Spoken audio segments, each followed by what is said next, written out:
Dire Team's turn to ban. Radiant Team's turn to ban. Dire Team ban.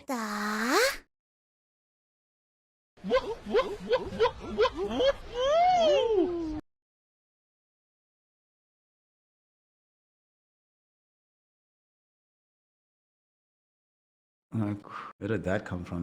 Alright, cool. Let's do it. 10 3, seconds remaining. 2, Radiant Team wait, hold ban. up. Dire Team's turn to pick. Sec. Radiant Okay. Team's turn to pick. Alright, cool. Ready in 3, 2, 1. Welcome back, ladies, gentlemen, and our NB comrades to the lower division of the Chinese DPC. We are going to be continuing with the action, and now we've moved away from the previous series of YBB versus CDC into what I believe is going to be the main event of the day. We have Aster.Aries taking on Sparking Arrow Gaming, two teams who definitely have their eye towards upper division. SAG, coming up until this point, has been a bit shaky in their ride, but they've faced some stiff competition, and now they're facing the hardest competition of them all, Aster.Aries, who have yet to drop a game. 4 straight wins here, and they're going to be trying to make it 5. Bringing you the action to see if that destiny is possible for them is myself, Snare, with the fully connected, no dropping drag and drop. How's it going, my G? 5 seconds remaining. Yeah, I've not been dropping for the last 30 minutes. Of course, it would just be my luck if my internet started to go out just as the Dire game Team's starts. turn to But pick. Dire Team's turn I to think it's ban. getting stabilized now, so there won't be any robot hopefully. But yeah, you're absolutely right. The main event for this game, even though you could also argue Markman vs. Extreme, which is the last series for today, is also gonna be just as great. But you can say what you want about CDC and YBB. With 10 the performance seconds that CDC remaining. has shown so far in this tournament, YBB as well. I mean, that outcome 5 seconds remaining. was kind of expected. But this Radiant one, Team's turn to ban. yeah, Aries coming in as the clear favorites, 4-0, just dominating. Sparking Arrow Gaming, it's also a team that we expected quite a bit from coming into this, but struggling to round it out. I mean, they've 2-0 CDC and they've 2-0 Neptune Gaming. 10 But seconds as we know, remaining. those are the weakest teams. Yeah. 5 seconds So- remaining. Does it really mean much? Maybe not. But they also took one game off Magma and Dire Team ban. the Yeah. 2-1 losses, but they. So Sparking Arrow have a shot at. I don't know how the math works out, but if they want to have a shot at being promoted to Division 1, they need to win a bunch of. Yeah. It's not going to get easier from here. Said 10 Aster seconds Aries. remaining. 4-0. Oof. Very strong. Oh, yeah. 5 IO seconds Night remaining. Stalker, that's a lane that you cannot bully. It's gonna get Radiant Team ban. Yes, and Dire Team's turn to gonna ban. be able to control the team fight just with the vision advantage that he gives. The Poppy ultimate, you fly, you see it for miles and miles, and then go Yep. on whatever target you want. Catch a disruptor in the back before you really start messing with. It's a fantastic way to start a draft as Aster.Aries. 10 And seconds you know, the question remaining. you're asking about, do Sparking Arrow have a chance? I believe that given 5 seconds the history remaining. you've seen in the last 2 seasons of DPC, no team has managed to get qualified with more than 2 losses. So that seems to be the upper Radiant limit team of ban. what's possible. And Sparking Arrow Gaming are at that point right now. Fortunately, they do have Disruptor Razor, these 2 Lightning Bros that we've seen have some solid success before. Obviously, didn't necessarily work out that way in the previous series, but definitely want because of these 2 heroes. Great in situations against, like, when you know that 10 with the relocate is seconds coming, you remaining. can set up for a static stall, catch on that place. Razor, we don't know what the 5 matchup is seconds going to remaining. be for him. Whether this is a mid Razor or in Razor, safe lane Razor, but if in Razor, you can still stand around in the lane against Night Stalker. You don't get bullied out of it like Night Stalker does to a lot of other heroes. As the game progresses, you also have solid counter carry option, the refresher build that we've seen in recent times. So there's hope. We still don't know exactly how they're going to be configuring the rest of their draft here. One thing that I'm very curious about as well is Aster.Aries, what's going to be the hero that gives vision? Because generally speaking, when we've seen these Night Stalkers get picked, it gets picked in a team that has like a Disruptor, a Beastmaster, some kind of other hero that gives you free vision. IO can take advantage of vision, but not always the best at finding it for you. Might even see like a Hoodwink or something. I think we saw that the one day against the Snapfire. Just any kind of option as well that will help them being able to get damage out onto the back of the fight, get some sneaky sneaky vision into the trees, but 10 also seconds somebody who could remaining. help out in the laning phase, because the Snapfire is going to be putting a lot of pressure 5 seconds into whatever remaining. off lane they end up playing into. What you want with the IO on the field is something, one, get vision, and two, to also set up for the relocate coming. If you don't have any stun initially, still relocate obviously, but then the other team just sit and then away from it. Effective. But yeah, a hoodwink would Dire solve the team's issue, turn to right? pick. Go on aggressive. Templar Yeah, maybe sometimes Assassin. die, but then you can start off with a bushwhack. Relocate comes in with Night Stalker or whatever carry. Yeah, even Radiant team's turn to pretty pick. good combo. And that's extra damage as you Dire kill. team ban. Looks like a Twin Protector. You can fulfill that role as well. You've got a slow, you've got the overgrowth, obviously. People in place.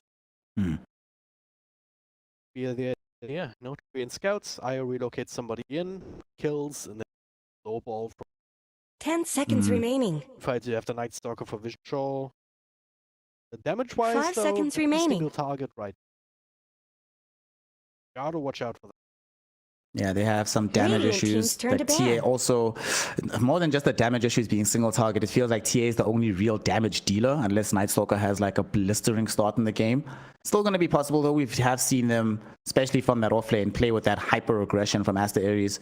I do like the Beastmaster response though from Sparking Arrow Gaming, 10 seconds because you remaining. always want to have some vision control yourself when you have Disruptor in the team. That 5 way you can seconds play on the remaining. front Turn to foot. ban. Some BKB piercing disable for the Templar Assassin, a way to be able to shove out lanes and just have presence elsewhere on the map, and somebody that you kind of have to focus on, right?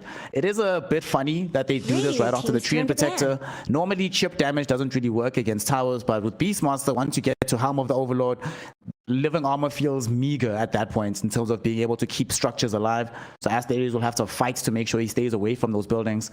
One thing I don't like though from the side of Aster.Aries is 10 seconds right remaining. now it does feel like they have this window in the game where if they 5 seconds don't remaining. have a good Night Stalker, say we get to the early mid game, right, and Night Stalker just has nothing, like no blink, no Echo Saber, no BKB, nothing. He just has like an armlet walking around. Does feel like they're a little bit light on the jump aspect of things unless they relocate very deep into the fight. So as Sparking Arrow Gaming can definitely try and exploit that, and I'm expecting that whatever hero they get lost for Aster.Aries needs to be a hero that covers that hole for them. Feels like it actually might be a safe lane, a mid lane, excuse me, coming out here at the end. This TA could go safe lane as well. I feel like they could really Dire use team's a turn to spirit pick. style hero. Like that Puck ban I think is a really good one. But any kind of hero that can go forward, create space. If it's not Puck, then what else is left? Lina, Queen of Pain. I really don't feel like they should get another safe laner who just wants to sit back and farm, because they're going to need somebody to allow them to be a bit more active in this mid game. 10 seconds remaining. Yeah. 5 seconds left. Don't freeze up. I forgot what I was gonna say. so I'm gonna try and find a different strategy. Of course, Aster.Aries Aster the picked up against Neptune Gaming. They actually also had that IO and Night Corner. They've also had the Tree and Protector. The carry pick was the Ursa, which obviously great against Razor. Running it out with the Windrunner. With the TA already here, I don't take. That was mid. Still looking for a carry. What if you just want to go like? They banned her. Front line. Oh, they banned her. Yeah. A lot of the heroes that I would actually love to see them pick have been banned already. They're just like, nope, sorry, no space for this hero in the game. Troll here. For Aster. I've been running it. Troll, I could see it. Feels a bit greedy with the TA as well, but TA can also really get that super farm, and then she just walks around the map playing with the Night Stalker IO, open up space for the Troll. I could definitely see that. It is a hero that Razor would just love to walk up to and link, and That is also one thing that we have to think about, right? Is for Radiant Aster.Aries, team's they have to be turn to thinking about who to pick, because who they pick, wow, it's Wind Ranger. You know, earlier when you were talking about Wind Ranger, I wanted to almost meme and say I unironically would not be sad to see her, because her being in this game right now gives them that tempo that they needed. It's a blink buyer that can open up the game earlier. TA goes into the safe lane. Like I was mentioning, I would much prefer that than having 10 her mid in this seconds game. remaining. And of course, because we have this Wind Ranger now, this is going to be the hero 5 that seconds plays remaining. up and ahead of, apart from the TA, right? Creating space for the relocates to come in. And with this hero as well, these supports do not do well against Wind Ranger. Like Disruptor, Snapfire, they don't have like hard disables. The burst is available, but this hero can buy BKB. If you buy BKB on this Wind Ranger, what's the threat on the side of SAG? You never get Razor linked, because you're always going to have the Wind Run. You can turn around with damage in the middle of the fights, and buying Maelstrom, that also increases the amount of magical damage that's coming out in the fights, which up until this point they were lacking substantially. But it now won't really be a problem with this last pick Wind Ranger. I really wish I could go back in time and be like, yo, I wouldn't mind seeing it, because now people won't believe me that I was thinking that. Feels sad. Feels sad. Well, at least I got partial credit for bringing it up, you know? Because again, this looks, apart from the Temple Assassin replacing the Ursa, this is gaming a week ago. Admiral Yeah, of course I Choose said your that I did hero. not expect the Windrunner, so I can't. Either way, yeah, it's will be a bit weird, because you have two heroes that are generally mid with EA and the Ranger. One of them is going to have to take one position. I think TA goes safe lane. Yeah. With the TA safe lane. It's also the matchup. I think they were waiting first to see where MS would go on this Razor. And that's primarily what this was all about, right? Because if MS decides, you know what, I'm going to be playing the Razor, I'm going to be playing, Kunkka, right? And then we put Razor in the mid lane, then suddenly it's not really tenable for us to go for this pick. If MS is like, yo, I would actually prefer that we make sure that I play, well, okay, it can't have been anything else besides Kunkka or Razor. So if it's D-Stones going middle, then it's tenable to run TA anywhere. But if MS was especially going middle, then you really can't run TA in that position. Otherwise, that lane is just too poor for her at that point in time. So now she's on the complete other side of the map from where this Razor is. Never has to really encounter him, can just play her own game, far apart from MS. And Phoenix, this mid lane, very, very, very fine, right? It's Kunkka, you know, Kunkka does okay, but Wind Ranger can have an exceptional time in this kind of matchup. So she's going to be good, going to get her items going so they can make the space on the map. I'm fine with this. We have to wait and see how much Windrunner actually has. Can't really avoid Tidebringer hits. That's one thing I'm concerned about. At least I'll be able to stand that. Get a CS. Wind Ranger right clicks early on, kind of very meek, very weak. Prepare for battle. Phoenix should still be able to get CS, especially securing range gates and power shot and whatnot. I don't imagine that these stones will be unhappy enough type it. Also, D-Stones is playing with Disruptor. I wonder if they were watching the previous series to be aware of the order of operations when they want to use these spells. Otherwise, terrible things could end up taking place. Yeah. Oh god. That was so terrible. Just saving Storm. Oh. There was also Bay Nightmare there to go short with that. The X back. Not so This is fast. also quite big. Nice little blast. Okay. And these 30 balls early seconds on, to it's not, battle. it's not a ton of gold, obviously, but it's the experience. This time it was shared between everyone. You gotta be really careful of not doing too many of those. Yeah. We speak about it often here at Dragon Drop. Dota 2, game of margins. And you don't want to find yourself in a situation where the margin goes too far away from you. That little bit of experience, you know, can be the difference. We've seen it so many times, right? Where you get at the very last second level 2 or an additional point of experience that allows you to get the necessary spell that saves a fight. So that experience might come back to a Horned Flyby. But we're getting underway right now.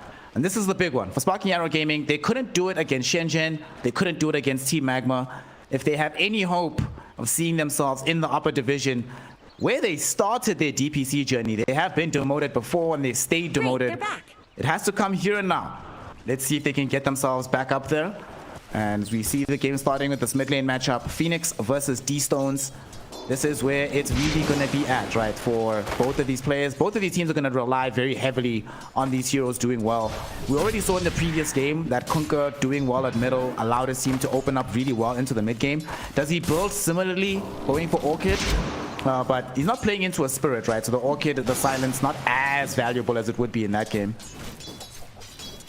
Yeah, would too surprised to see him just Denied. it is very situational. I mean, it would be helpful against Ranger, but I feel like you've got plenty of tools against her before the BKB without the Orchid. You do catch hold of her. If you do just use your normal comp on her, she's gonna die. Quite squishy, actually. Hold of her, way down wind run. Magical damage with boats and falling and what have you. I don't think Orchid is. Speaking of magical damage. Get a halberd in this would be very great against. There's two pretty decent halberd targets here on TA especially, but Wind Ranger also somebody you would like to see not right-clicking.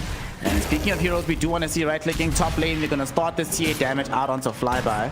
They almost managed to kill the ball, but it does get denied. Son Goku with the scatter blast prevents them chasing, but this is a lane where, you know, Ulu just farms. No real way for them to threaten a Templar Assassin in the situation. Sure, once you do get a point into Low Shredder for Son Goku, then you do instantly get rid of the refraction, but you know, it's not really the most effective spell in the laning phase, and it's not consequently going to be leveled up just yet. But that means that there's literally no pressure on the TA. Free farm, and we've already seen what can happen when TAs get this kind of start, and so far it's looking very good for Ulu. So free, Ulu doesn't feel the need to skill reflect at all. That's also quite useful if you try and burst down the ball, like trying to focus it down. Just keep clicking away. It does prevent the double ball from coming out. The lane gets so. Stay out. Beastmaster will have his work cut out for him. He probably wishes right now that he also had the backup of an IO, because you know, we see here down bottom Night Stalker having a fantastic time here for Shang-Chi. So far, the way that this game has been going has allowed him to get quite a bit of CS. Good TP out, knows that there's zero possibility of them having a glimpse.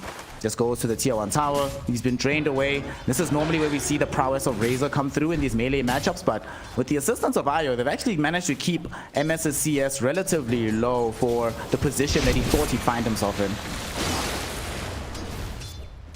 in. Nice.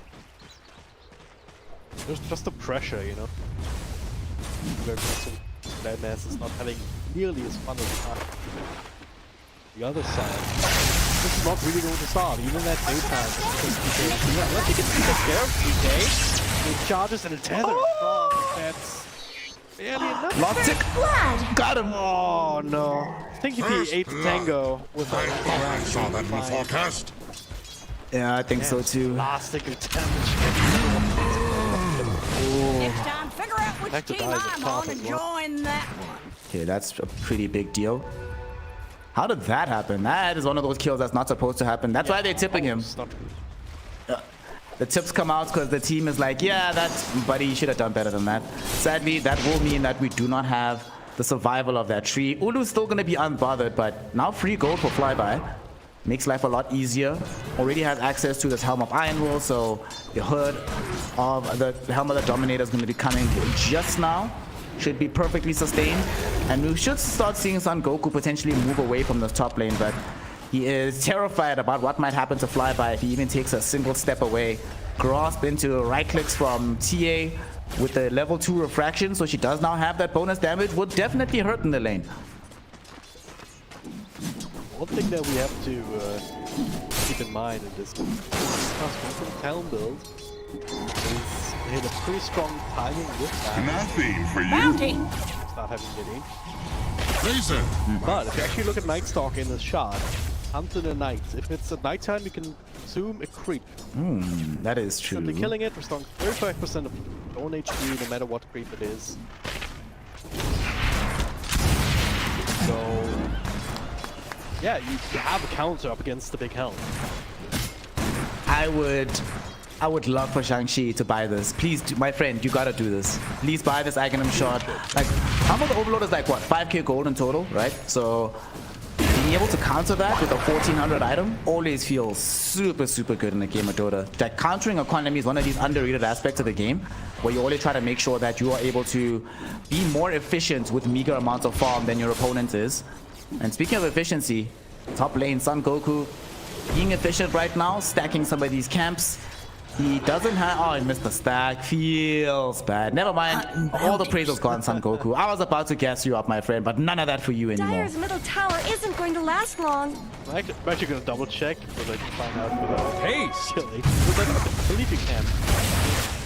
You should be able to, because it does say any creep, right? Can be cast. Oh, cannot... Heroes, mutants, clones, new heroes, go.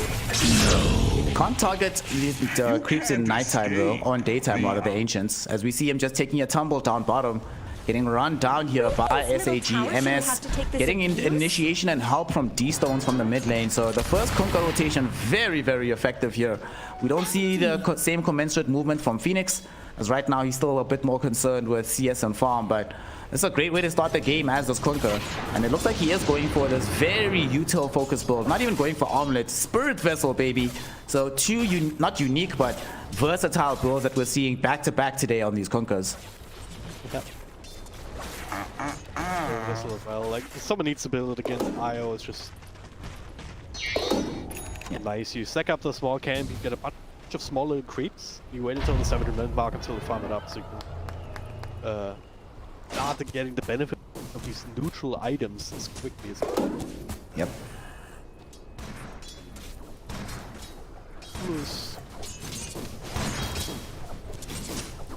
Mana before he sends them. Nothing great picked up just yet for either team in terms of the neutrals. The Tumbler's Toy on one side. We had a, what, do we have a pick pole? Yep, Tumbler's Toy, a pick pole, and an arcane ring. So we'll see some of the really cool things. Of course, I'm imagining that top lane though, they might find an initiation with this jump. X marks the spot, drags Ulu back. Do they have this kill? They commit the second ultimate. Primal Roar is out, but he has living armor. Nature's Cross back from Red Panda. He gets off the refraction and he's fine. Sure, the Urn and Shadows will tick away the refraction, but who cares? You survived this entire thing. Look at Ulu going right back to farming even. You don't scare me. Yeah, that was ridiculous. I mean, between Leech Seed and the living armor, he survived long enough despite the boat combo, despite the roar to follow. Yep. Ah, that was not great for SAG. Put it that way. That was, I mean, such a good kill. Crazy heals from Chain Protector just say, nope, you don't get that. Nope. The crazy part is he wasn't even in strength we were trips. expecting it. With the trio? Red Panda doing his job, you know? You'll remember that when they were on, when you're still on Team Elephant, you know, not a lot of teams in China were picking Tree, but he was still doing it because Red Panda is just that good on this hero. And now we move towards bottom. They're trying to get something going here. Phoenix has made this rotation, is sitting underneath vision though, so they know that this Wind Ranger is nearby. Does find a chipped vest. Ah, you're keeping the chipped vest right next to your Night Stalker. Seriously? Seriously? Wind Ranger? Hello? Phoenix? Hello? Then I guess. Hello? Probably get the. You should probably pick up. Oh wait, it was not. Oh gosh. Pick up the ring and pick. Both are probably better. Yeah. I'm just thinking, poor Night Stalker. He's like, seriously, this item is like custom built for offlaners and you're taking it away from me, bro. Like, what the hell? These melee heroes, right? Yeah. Like, oh, he's going in still. Doesn't need a chipped vest. We'll go in with the crippling fear. Kinetic field will zone them back. He still has a couple seconds left of nighttime, so thought he might decide to trigger it for a spell or two. You know, just have a little bit of fun. Are those cracks in Dire's top tower? Fire, top. Radiant's Run on middle red tower pen, is like, under attack. walking through this for a little bit before. Dire's top tower is under attack. Hated Phoenix goes in Radiant's with middle tower the is team. help. He's up top. silence lasts forever and ever. Goodbye, Snap 5. Buyback from Trian, actually. Fire falls. One more hit from SAG coming in. The glimpse back here on the Night Stalker. Starting to create some damage. Overgrowth falls him in place. And now Ulu starting to right-click away onto these stones. He is tanky. Is he tanky enough, though? Looks like it. Always diligent, but He will not fall. Night Stalker also walking away from this. Extra bit of slow is... Man, they just walk away from each other? Okay. Just a couple of supports dying. Treant Protector with the early buyback. I mean, it doesn't cost as much. Back in place. Yeah, that was a bit Okay. weird that it just stopped and we're unable to actually get any core kills. With this pressure, it looks like SAG will be able to Beating on Dire's top together tower. with the catapult. Dire No has doubt. fortified That their was structures. actually some serious misplays from Aster.Aries. Red Panda went out too soon. He was trying to get out this overgrowth to set up for the TP streaming in. However, without the overgrowth, he comes through, trying to get it off. He comes out of vision, immediately dies. And with how quickly he dies, his team doesn't actually have an option to have him still be there. So when they come in with the Night Stalker, yeah, you have this crippling fear, you have him tethered up to the IO, but they don't actually have to keep the heroes in position long enough for damage to come out. Ulu and Phoenix both make their TPs in, but they Something spend better help Dire's a middle large portion of tower. that fight just trying to get into position to do right clicks. Eventually the situation gets hard enough after they end up losing TK's crippling fear. As long as it lasts, it's not a permanent spell. They have to buy back on Red Panda, but if buyback comes too late, suddenly the fight's already lost and everything just goes wrong. They might have been able to defend the tower otherwise. Now he's about to die back here, getting caught by these heroes of SAG next to the tier 1 tower.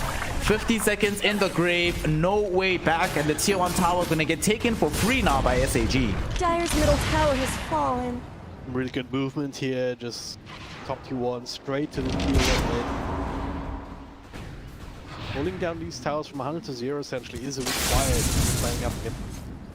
Only at the 1 level in the living armor, just prioritizing the leech seed, but eventually over time, if you don't kill these towers, obviously they will be back up.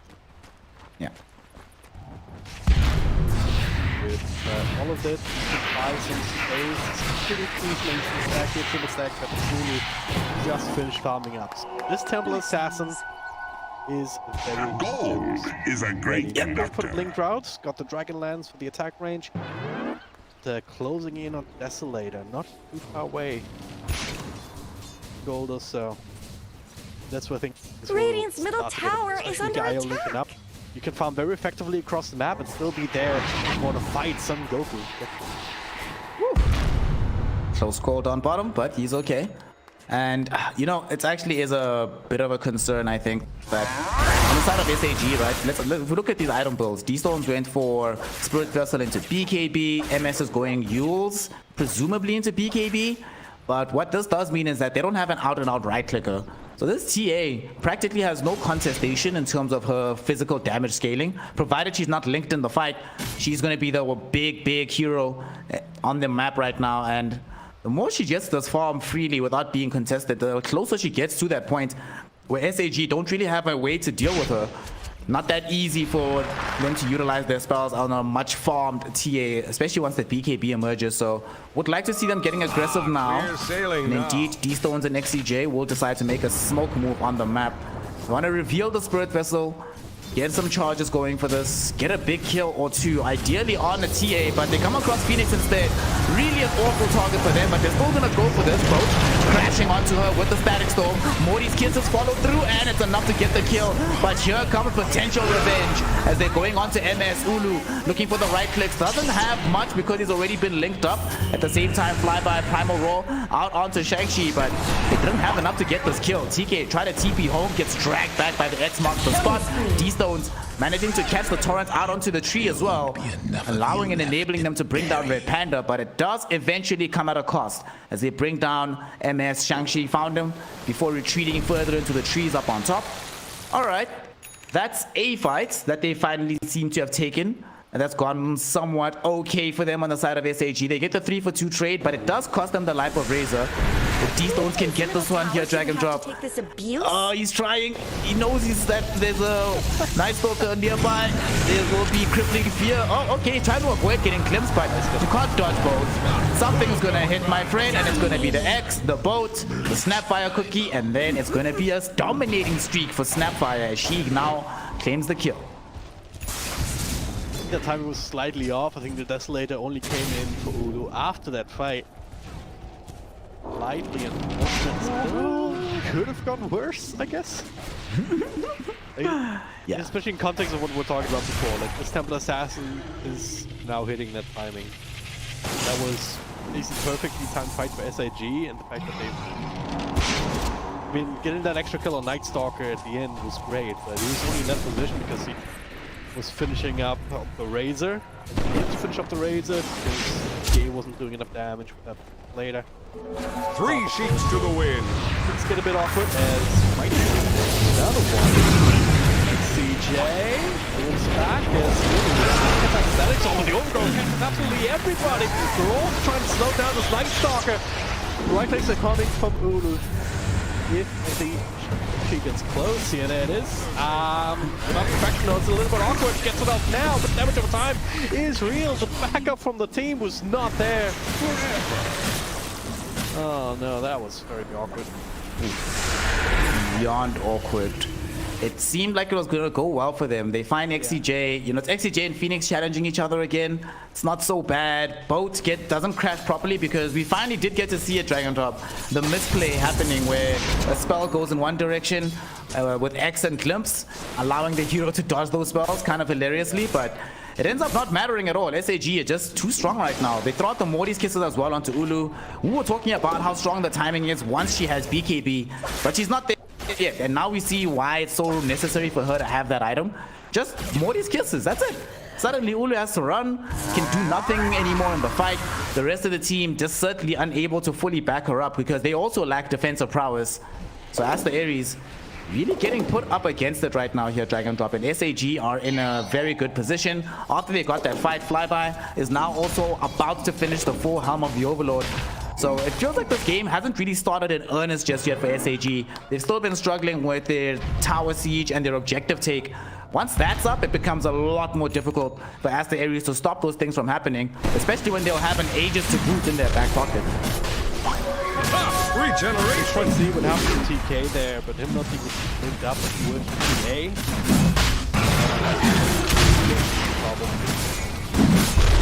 Right, like if you want to go in like that, can't rely on the BKB. You really need that extra damage was there, but SAG did really good job. Radiant's middle tower could use some Pouncing the help. moment TA got. The rest of the team wasn't there. Aries still a very powerful draft, but they cannot afford to lose. Actually executed properly in this. Storm this the overgrowth. Big jump. Sure, that was necessary. You know what happened? Ulu was right there and was like, Red Panda, awe him. Screw that guy.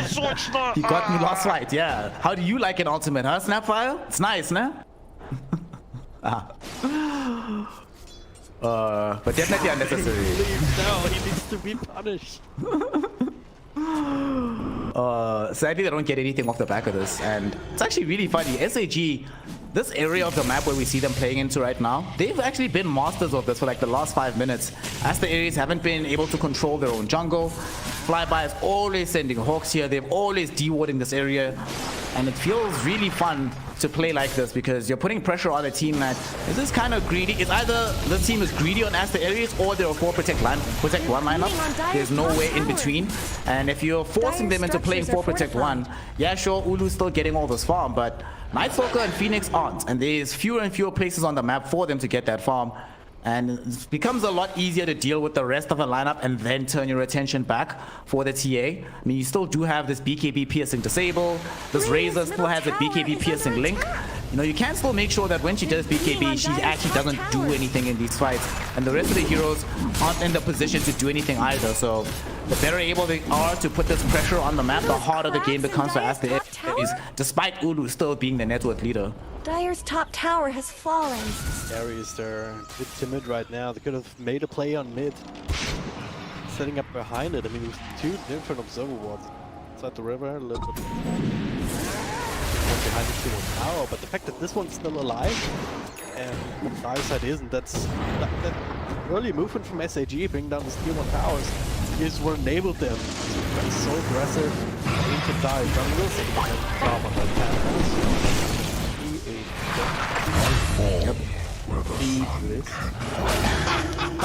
Dire's middle tower isn't going to last long. Pace being accelerated, making sure that DPA is the only one that they need to worry about. Radiant structures are fortified. Yeah, as you said, they have the tools. Something better help Dire's middle tower.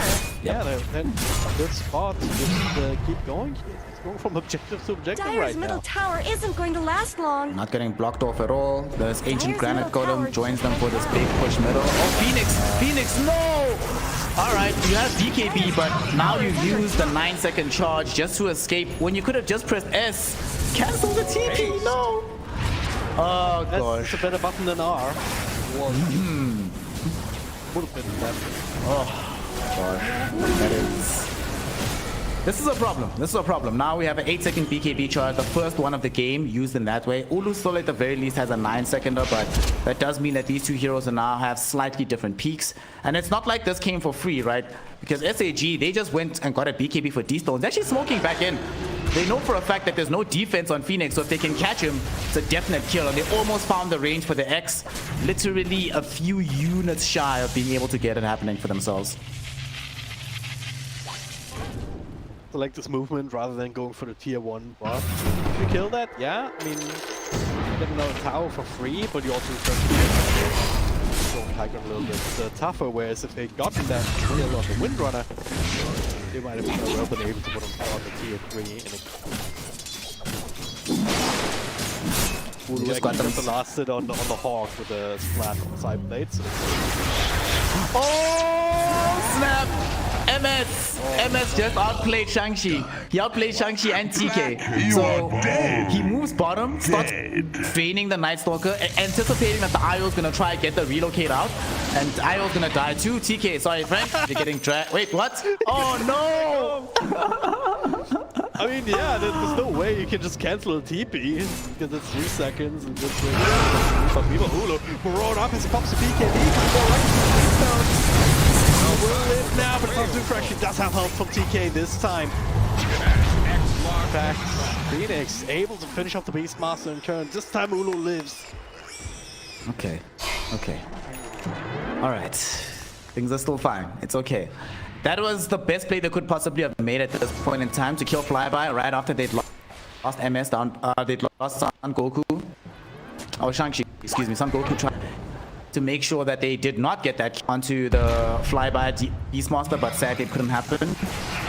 So with both offlaners gone, it's a little bit worse to lose Night Stalker because he's supposed to be active right now. But losing Flyby does mean SAG for the 5 minutes are inconvenient somewhat, and they can't keep the pressure up on the map. But they still have both outposts here. They haven't lost a tier 2 of their own, so they won't lose theirs. So they're just getting sheer experience.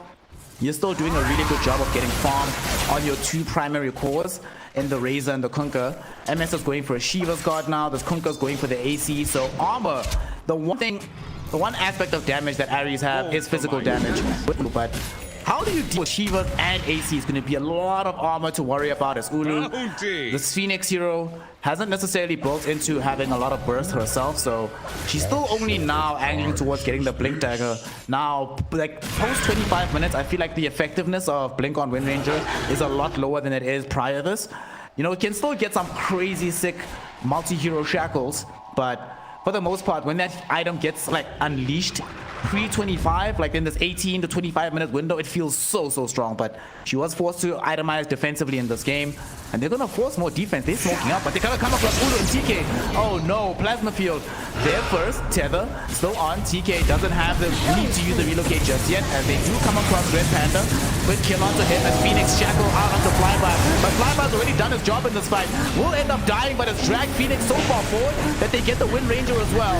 Shang-Chi tried to flap in, but flapped into a Static Storm. Will immediately end up losing his life. TK tried to save him, try to utilize the tether and relocate, but just has to watch the Night Stalker die and has to come back and die in the same position as he will. There is nobody to tether to easily. They use you up even if you try, and you will get brought down. Double kill for Son Goku. 4 heroes die. Ulu the lone survivor, but SAG just too strong to stop right now. And this is even after the ages has expired, but they feel no appetite to stop the train of momentum. It's a bit weird that they decided to take that fight. They tried to run away after losing the team. They didn't have any overgrowth for that fight. So It looks like Dire fortified their structures. walking forward, feels like they're a bit flustered right now. I mean, he gets to live. The rest of Aries is I'm gonna say with the Blink Dagger choice on the Wind Ranger, I was gonna say that Aries realized that they need to make some plays, and maybe they could. Right here, the shotgun turns on Goku, and as is there, the roar up on Night Stalker. Conflict away, here's up by DK, but just a little bit too much. Not enough friend there for Aries. That's what it comes down to. Another bounce back Ulu with the BKB afterwards into the Blink. Not really getting such a safety though, and that means he's gonna be run down as well. BKB TP out. No way to leave himself. The rest of his team can just come off, and I think this is just a communication issue. Radiant's bottom tower is under I feel like they would have had, or would have had the ability to play this game. But they made a bad decision that just led to another bad decision. Led to them just Radiant's top tower has at least one set of racks, and the second one Dire's top Unfortunately, in Dota 2, decisions tend to cascade. One good decision can often lead to another, but the same is true of bad decisions. Well, actually, in some regard, it's more true of bad decisions. Lots and lots of things have gone wrong in a short span of time for Aster.Aries, and they've lost a full lane of racks middle, melee racks taken away in the top lane. Red Panda, like you mentioned, doesn't have the Ags upgrade just yet to raise buildings from the dead, so can do nothing to assist his team from this point. And they're gonna go towards the Roshan pit. It's not up just yet, but it will be soon. The really frustrating thing for Aster.Aries is anytime that they get caught out, they just don't have counterplay options. If overgrowth is over, it's literally just overgrowth. And potentially TK relocating you out, but if those don't work out for you, there's nothing much they can do, and especially because Red Panda doesn't have the Blink Dagger, so it's hard for him to even get in position for a good overgrowth. We saw from that one fight, as they get a shackle, Phoenix finds MS. Not sure about the viability of this target though. It's fairly low. Those missiles out onto him. They glimpse back. Shang-Chi doesn't have a BKB to save himself. Ulu though, Primal Roar up, can't deliver the right click damage. MS is still alive. They drag back Red Panda with D-Stones as both. They will be able to find that kill. They eventually do find MS though. Shang-Chi, what else can he get here? These heroes are all porting away. He scouts out XCJ. Really wants to chase him. Crippling Fear is out. Ulu's there as well. The Ghost Scepter tries to heal him up for a moment, but the Shackle Shot prevents the TP. And Phoenix will get that double kill. So 3 heroes do end up falling. It turns out them finding MS relatively alone on the high ground and having the Spirit Vessel finally paying dividends for the side of Aster.Aries. They keep this game going here, Dragon Drop. Look how much gold they got out of that fight. Yep. Exactly what I was just talking about. Like, they are the ones making plays. They have the ability to accomplish them. I mean, this would have been looking a lot easier, a lot cleaner if this was like 3 minutes ago. As stands, it was much scarier than you would hope. Essentially, a little bit too far away from each other to effectively counter that time. And somehow, Windrunner stays on top of the range and finish him off at the end of it. Now he gets no chance. Tower needs some help. Shot in the inventory. Now can they get out? Roll over onto the Night Stalker. Healed up by TK, but still first Dire's down. bottom tower is being chipped away. Relocate, yeah. Not the first very far anyway, so TK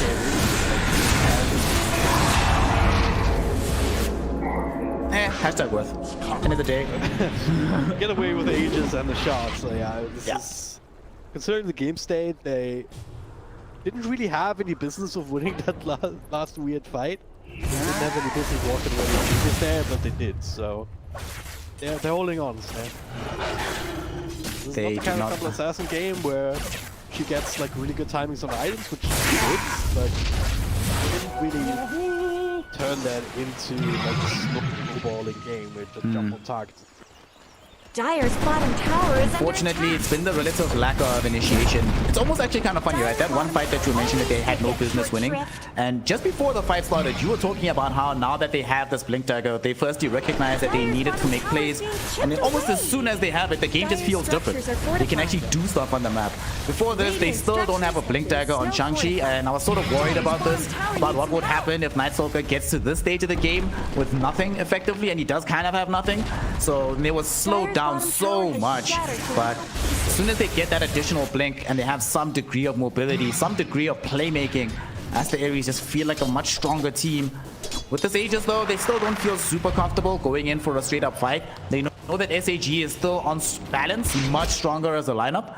They only really have all their power sitting on Ulu, but SAG's power is very well distributed. Hell, even Son Goku starting to get a bit up there, Dragon Drop, in terms of his effectiveness in these fights. Level 18, gonna get level 20 soon? Already has Aghanim shot? Are you kidding me? This is great. Good indeed, and yeah, part of the reason why Aries was able to handle that was because SAG was not running around as a 5 unit. They were a little bit further spread out, so they were able to do enough damage to the Razor initially that they shifted like his priorities. Normally Razor needs more health. He just pops BKB and turns around to fight. And instead, he pops BKB to try and run away. Yeah. So give him a touch out of it. These are the kind of margins that you have to play. But Aries also need to realize that they cannot do that when SAG are already there playing. Then response will be obvious. SAG recognize the same thing, and that's why they're all grouped up as well. They are, I mean, Kunkka's a little bit further away, but it is a Kunkka. He can get there relatively quickly. Sadly for Aster.Aries, it does mean that they can't do anything. And you can see that they're a bit frustrated, right? They've smoked, and they've been moving around as a unit like twice now off the map. And they really want to do something, but they just can't. So Red Panda might die for this. X back. TK, don't do it. No, TK. No, don't do it. Oh god, TK did it. I don't think they actually might. He's dead, dude. Nah, they kill him. Alright, let's see. 1 in chat if you think he lives, 2 in chat if you think he dies. I think he's dead for sure. And TK is indeed a corner. Got him. tower is under attack. Just want to go back home. Holy shit. Dire's top barracks. Doesn't work. He's dead. He's flying back. Because here, also being taken out by creeps Dire's right top now. barracks have fallen. SAG is 1 away. Oh, he's taking so much damage here. He needs some help, and he is. They're trying to manpoint that match. Disappeared. Ulu. Double kill. Triple kill. All your bottom towers fall. Dire's bottom barracks. What it's called is SAG. Aries needed to play perfectly, but they didn't. One by one there. Really what did them in once again.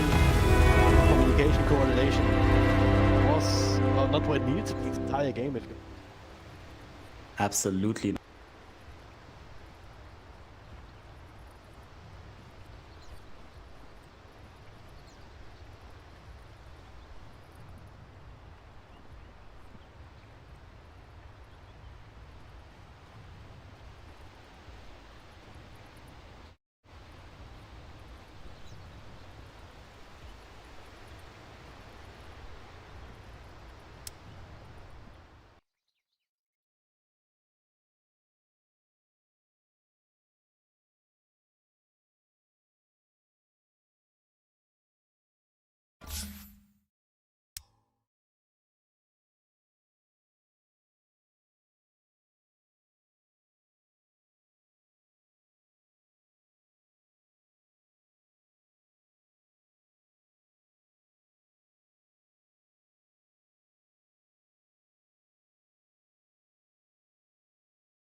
5 seconds remaining. Radiant team ban.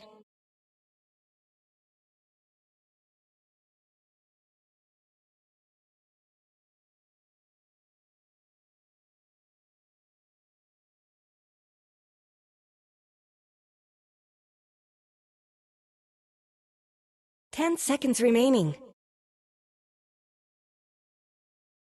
5 seconds remaining. Dire team ban. Radiant team ban.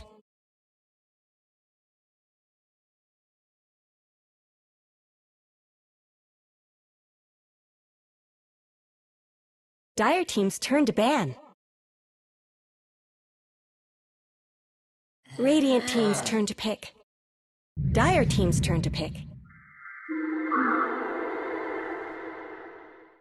Series between Sparking Arrow Gaming Dire team's and turn. Aster.Aries, a series that isn't just incredible from the perspective of the gameplay, but might have major ramifications on the leaderboard, on these teams' journeys to the Radiant upper team's division, turn to pick. and potentially to TI Radiant itself. team's turn to ban. Right now, Aster.Aries, though undefeated up until this point and having only dropped a single map, ended up losing game one. Sparking Arrow Gaming took it to them. They showed them what's up. And now in game two, drag and drop. Are they going to do it again? Is Sparking Arrow Gaming going to be the first team to put an L next to the Dire Aster.Aries team name? That'll be quite a heist, wouldn't it? I mean, they're certainly coming in with the momentum off of game number one. Aries looked like they're kind of a bit broken, like coordinate. They were really not used to playing from behind. I mean, obviously that draft wasn't really conducive to that either. 10 right? seconds remaining. You're running a Windrunner and a TA on the same 5 and the seconds Night Stalker remaining. too. Those are Radiant all team's heroes turn that to were ban. momentum Dire based team ban. that really need to play from at least even, but really want to be ahead to dominate. Yeah. And Sparking Arrow denied that. Right? They were Radiant team ban. exactly what they needed to do. Increase the pace of the game, down these tier 1 towers very quickly, take over the Dire side jungle, so that only one hero could really farm effectively, which was Ulu, which they had solutions for. So like that, they had a great game plan up against what Aster.Aries had to offer, and they 10 seconds did. remaining. Yeah, if they can replicate that same success 5 in game seconds number two, remaining. I can winning it. They certainly got a lot of sparks. Dire due to team's the name turn to here with ban. the Razor and the Sword on the field. IO once again on the other side, and this with a very early outworld. I mean, how do we all forget that the name changed? Like, I also literally forget it. As soon as I see OD, with how often this hero is picked these days, I see 10 this name seconds and I remaining. instantly forget it. It's Outworld Devourer. Sorry, Valve. Y'all need to go and fix your copy. 5 seconds remaining. But like you mentioned, Sparking Arrow Gaming starting off with a very similar draft from game one, which is a good thing, right? It was successful. They clearly are very comfortable playing the style necessitated by these two heroes. And you already have access to the Disruptor versus the IO. We saw how effective this could be in game one. The Static Storm, really, really good. Also, they have potential here to either grab OD in a rough situation or have just make sure that any hero that is trying to get chased by the OD, there's a harder time for OD to catch up, right? Sure, you can set up the Astral to make sure that you don't get completely away, but Disruptor can make life a bit complicated. And Static Storm, one of the best spells against OD because that hero does absolutely nothing if he's silenced. Dire team's turn. Also, look at this. 3 heroes straight up that are exactly the same. And Aster.Aries, all right, after making sure to ban Night Stalker, Invoker, Puck in phase 2, they go for Queen of Pain. So it looks like we're going to be having the safe lane OD here from Aster.Aries. Ulu not done playing these mid heroes in the safe lane. IO will be probably backing up another aggressive hero for Shang-Chi, as Olga will probably be in the OD lane, but now SAG yet again have a game where they're playing into Aster.Aries, where Aster.Aries need good lanes, need a very good start, have somewhat to moderately greedy heroes, and then you just pick Doom. You press one button, one of these 2 core heroes from Aster.Aries does literally nothing. Between this and Static Storm of Disruptor, the game pre-BKB, I do not want to be in the server, honestly. Like, if I'm one of these core players for Aster.Aries, I don't want to play this at all. Pain, if she gets doomed, she's Radiant dead. team ban. Probably same. IO can maybe keep them alive, can relocate them back, but they don't do anything in a fight. Like, the OD gets healed up in the middle. Even if he can't stand his ground, he doesn't have access to his orb, his orb attack, which is what 10 majority of seconds his remaining. damage Doom. 5 seconds Control remaining. to wreck the way. Yep. A very strong lane in general. He's not necessarily in the sense that he's gonna win every lane, but that he's gonna have a good mid game no matter what, because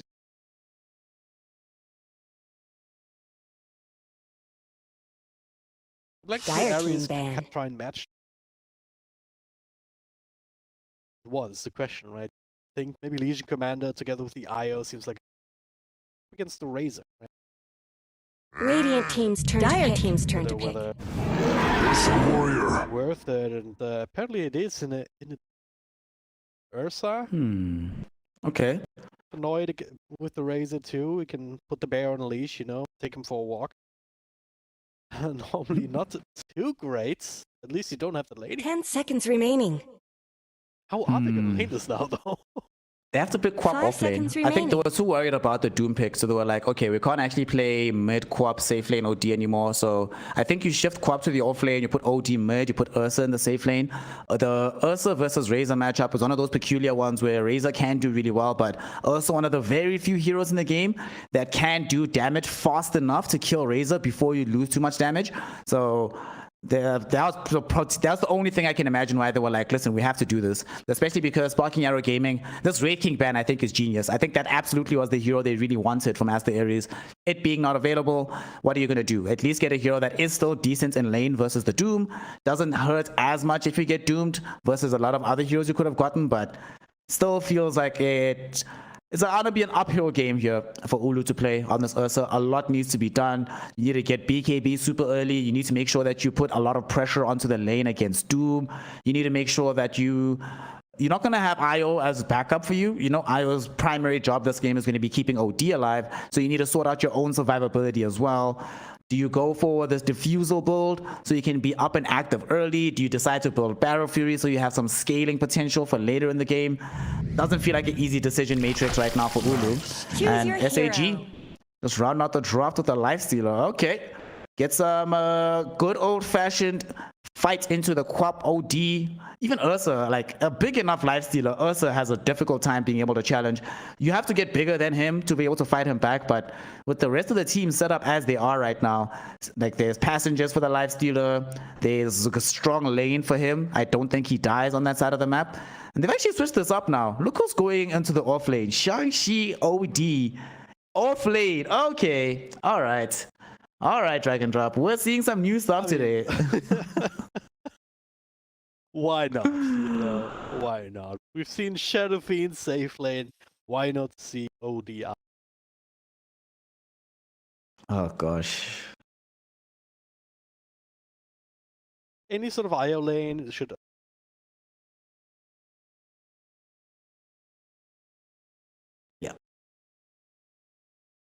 also be.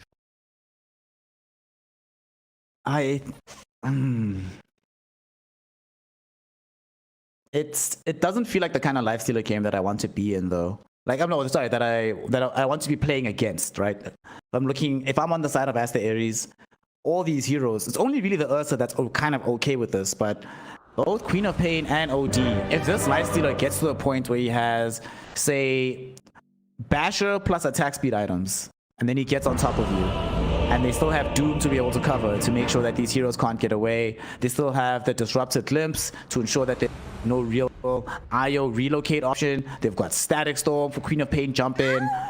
They still have Morty's Kisses for that big magical damage. This is a hard game for Aster.Aries. This is a difficult game for them, but if they do weather the storm in the laning phase, they might be able to do it here.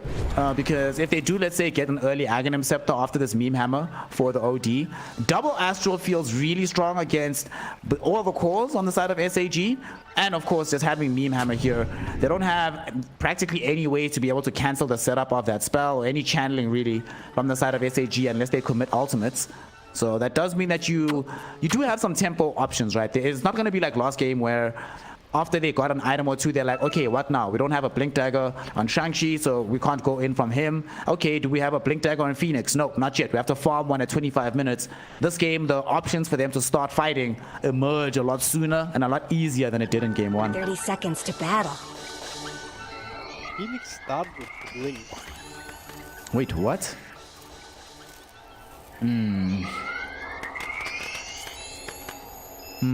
This kind of gives. I guess it's.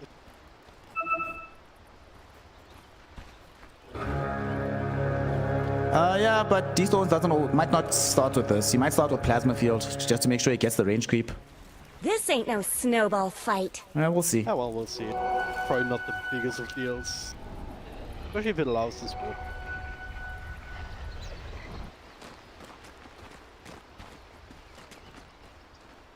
Yeah, certainly an interesting approach there from Aster.Aries. We'll see if pays off. Yeah.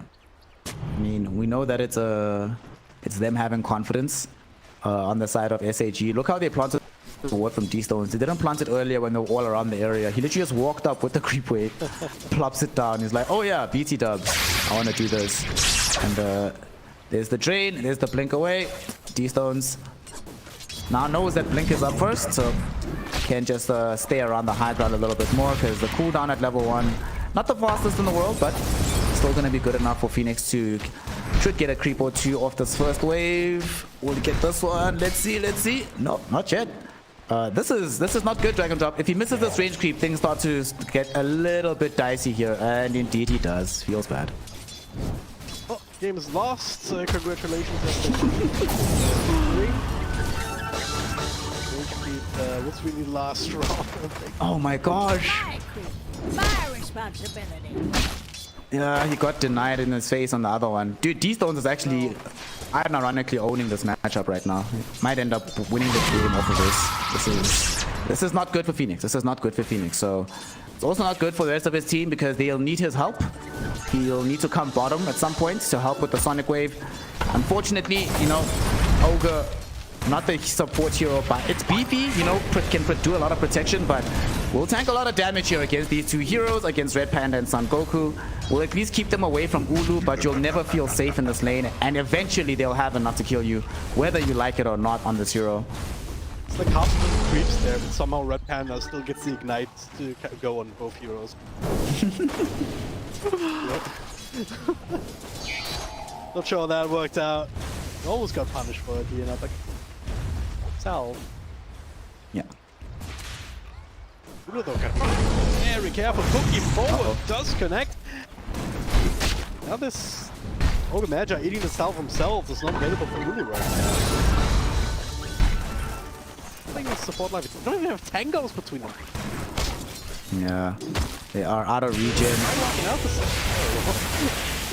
Wait, do they don't seem to have a salve themselves still on SAG, so... Oh, they do still have one on Son Goku. Alright, yeah, that's pretty bad. Red Panda does cancel the salve, though, using the Ignite, but ultimately, Ulu is still the one that's going to be facing a little bit more difficulty and danger in this lane. And top lane, you know, MS is not going to have this problem. Sure, he's laning into an OD, but all OD has as a weapon to deal with him is going to be Astral, and you do not level Astral this early, so... And flyby. Oh my god, they actually got the kill onto Ulu! Oh no! That was not supposed to happen! Full health when you have 200. Oh no! Ulu, why? The way he was playing, that was inevitable. Really weird. Look around there. Yeah, definitely. Ends up losing out in that situation when he really shouldn't have. That should have just been a out and out clear kill or just straight up lane situation until you get yourself back. But with him losing his life, this puts a lot of pressure now onto other parts of the map. They need to do really well to be able to cover this Ursa. Mid not going super well, although there's been some good recovery for Phoenix. In the top lane though is where things really start to look interesting for them because Shang-Chi OD is laning quite well and he's not that far away from having this meme hammer. When he has it, should be around the time that Phoenix is level 6, so we'll see a rotation, I think, from the Queen of Pain to help them get a Sonic Wave kill. But a rotation might also emerge from the Razor, who is doing really well in experience. He's a level ahead of Phoenix right now, who is just going to crack level 5, but D-Stones, for the most part, just happy with how everything's going.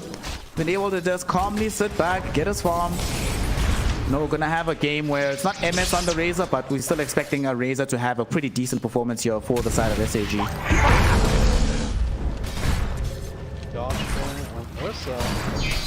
still be in trouble. The frost attack from Flyder for the extra slows, but now Chaos joining in.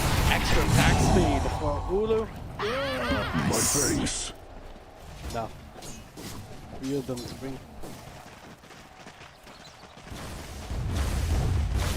It required to be 3 of them though, which is a little bit of a problem. You know, always kind of sucks when you have to commit so much for a kill to happen, but nonetheless, you still make it go. You took away the IO though, so that does mean Shang-Chi needs to play a little bit carefully on the side of the map, and they're going back in for Son Goku. Red Panda and TK doing as much as they can onto the Snapfire. Now, sadly, Flyby is back. This one is one of the most terrifying things about laning into Doom. When he comes back, full HP, full mana, has some raindrops, and he's like, all right, y'all ready for round 2? Let's do this. They even bring XCJ, so we're gonna have some tri-lane action on this side of the map, and it's gonna start off with an aggression onto Flyby. Red Panda though, Thunderstrike and Scatterblast will bring him very low. Flyby gets saved by XCJ and Son Goku. The Fire Snap Cookie enables the Doom to run away. Ulu almost died himself, but they didn't have enough to turn around with the Doom. Flyby kept alive, and this big movement from all the supports ends up benefiting the side of SAG.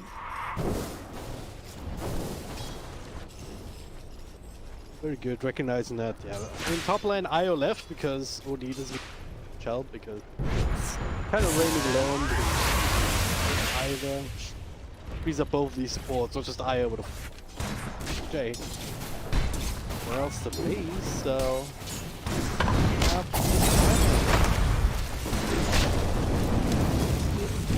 They're keeping this tri-lane pressure.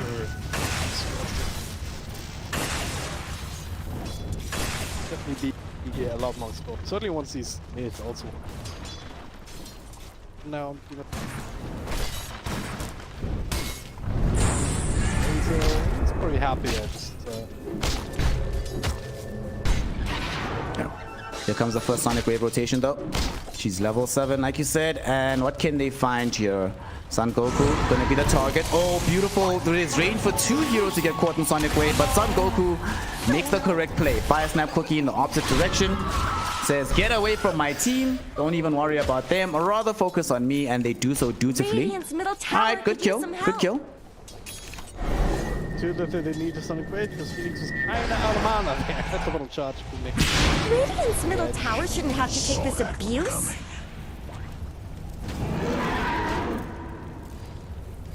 We'll still link up with the IO.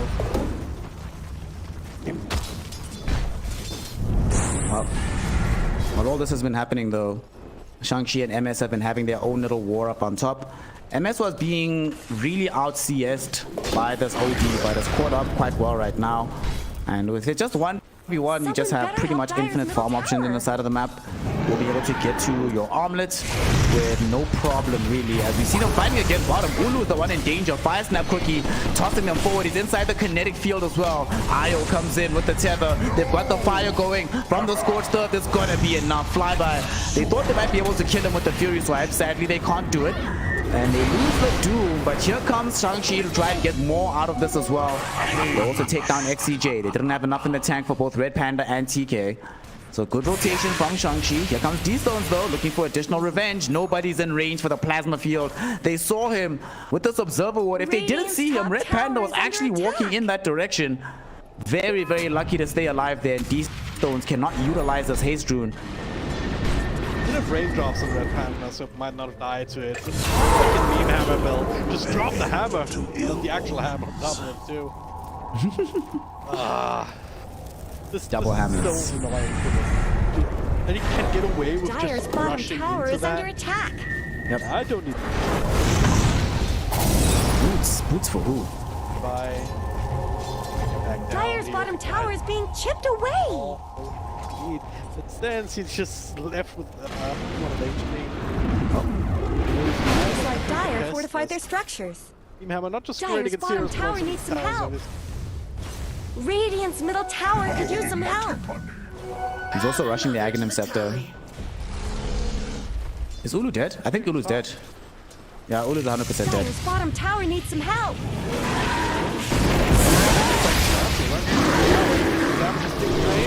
Starts to turn around. He has to start running. His damage is just not there. Oh, wow. I thought for sure they were going to be confident enough to actually chase for that kill. Son Goku with Fire Snap Cookie onto D-Stones. Like when he got dragged back from the glimpse, I thought they were going to utilize that for the stun, but didn't feel confident. Despite D-Stones draining more than 100 damage in that situation, he still felt it wasn't good enough, and they let him live, they let him go. Life there for the...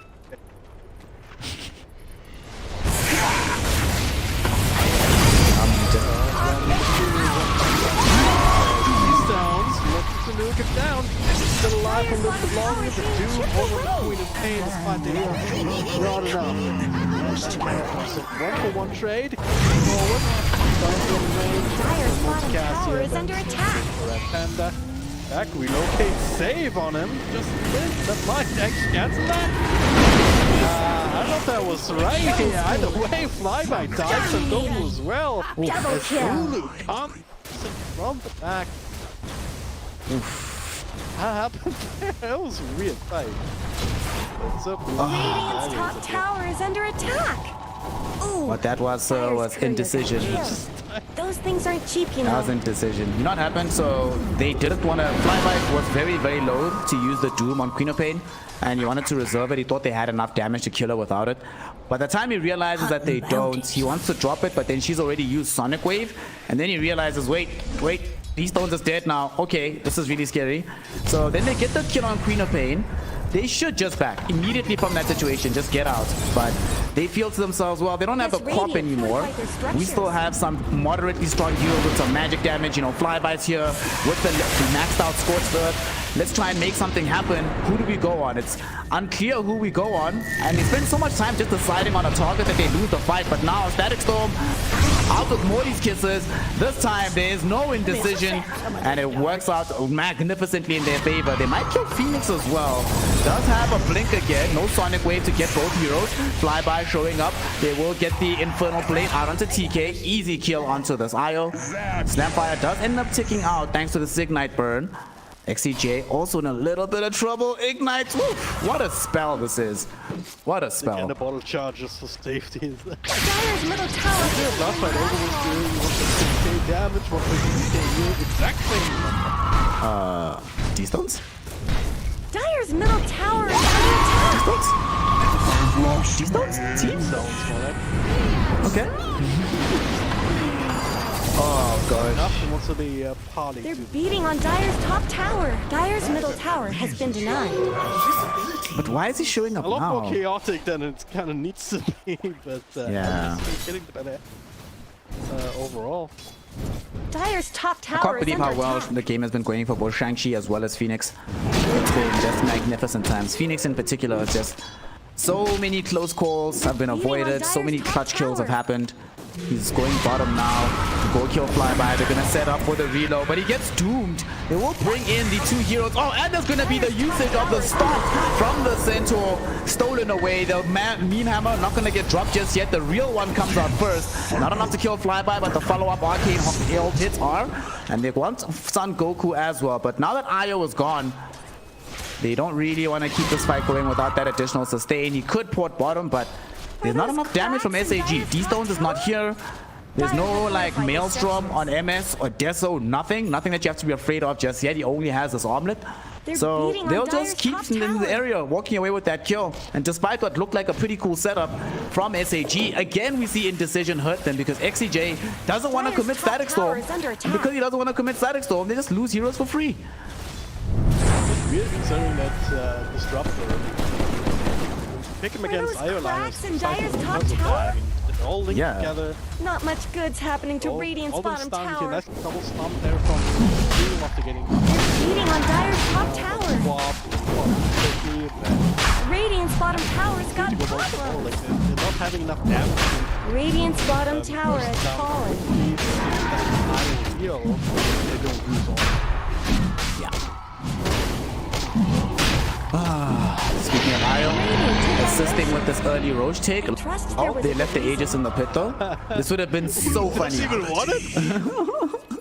He's not the carry. I mean, Ulu's only shown up to like a few of these fights, right? And we already saw, we were talking about it in the draft, that the true IO partner is not going to be the Queen of Pain or the Ursa. It has to definitely be OD. Even though they're playing this hero in the off lane, this is still the hero that you have to keep tethered. Dire's middle tower isn't going to last Alright. Oh, FCJ, he's dead. They're both dead. That was a good defense.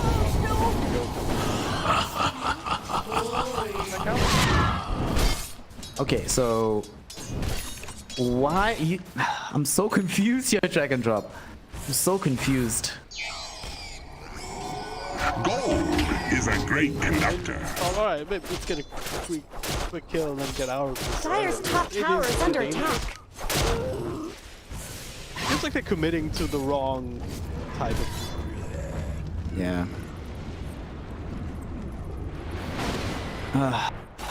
Nonetheless, so they're still trying to get their farm. MS in dire need of some catch-up. He's building into this Heaven's Halberd here.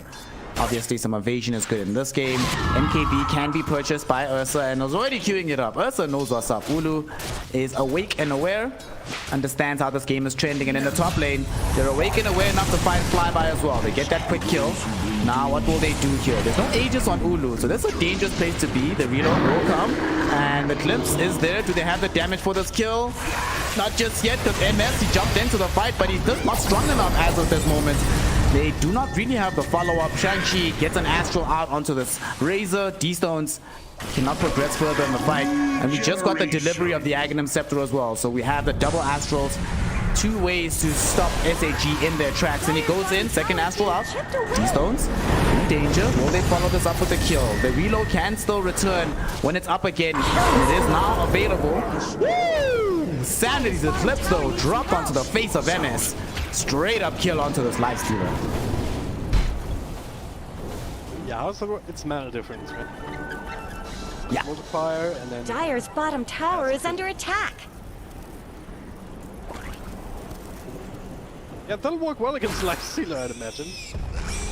Hammer him down, do not count that. Keep finding these small little skirmishes. The end of Dire's middle tower is under attack. there is some help coming. Let's move jumps back on the Okay. We pick up that. Monarch's Kiss is going to ensure that long range kill. Okay. Back in a couple of seconds here. Even takes Phoenix a couple of meters further. Kind of surprising that they decided to use the glimpse onto Ulu in that situation instead of onto TK. But, you know, still allowed him to get a Red Panda kill. SAG definitely behind right now in a very, very, very rough situation. We were talking about how Aster.Aries needs to come out super strong, and they've done that. In command of this map right now. There's a smoke move though. Oh, glimpse back onto Phoenix. Where did they catch him? Is there a Doom? Yes, there is. TK, they know for a fact that there will not be a relocate. And it's taken a while, but we finally get to see Flyby utilize the Doom onto a Quap, and that lead into a kill. 40 seconds on the deck. Will SAG do anything from this position? They'll need to make a put happen onto the safe lane tower, but they decide against it. They're feeling like this game is still a little bit out of control. Lifestealer still doesn't actually have any real items outside of the Somlet. So rather get him the Sange first, get him the Heaven's Halberd. You'll play a little bit more catch up. You'll wait until Doom is online and then try to utilize that as an insta-kill opportunity for yourselves, especially when you know the relocate's down. Take off multi-vision gaming, by the way. What an idea. South of the outpost really enabled that. Are those cracks in Dire's top tower? Link back up and... Looks like Red Panda's not really a fan of Vision Gaming. Goes down with it. It's very obvious what happened there after the fact. Please get a bit of extra money that away. Also, something interesting about this game, Phoenix changed his build. At some point was angling towards getting Orchid, decided instead to be a bit more defensive, go BKB presumably into Sange and Kaya and Lincoln Sphere. You know, we'll make sure that there's more protection against the Static Storm, more protection against Doom. However, not having Orchid does mean that MS is a lot freer in this game than you're probably expecting to be. And this Lifestealer so far has only really died once. And the death was from a huge Sanities. One of these situations that just does happen, but it's going to be a bit difficult for them to reliably pick him off unless they commit the Sanities immediately with Fire Blast. And Aster.Aries, they don't connect with the smoke gank here, Drag and Drop. This isn't great. This isn't great because now this is time that's just being spent by SAG, getting more and more farm. D-Stones has full BKB, getting toward S and Y. We already saw in game 1 how tanky he can be when this build is complete after he gets the... I don't think he goes Shivas in this game, but I could still definitely see him going AC into Refresher again. Well, last time it was MS, but Razor can still do it twice in a row. Are those cracks in Dire's top tower? Actually, all that favor. Radiant's bottom tower is under attack. Yes, he's 0-1-1. Dire's no fortified their structures. Team at all. They're Nope. beating on Dire's top tower. Yeah, this team. So getting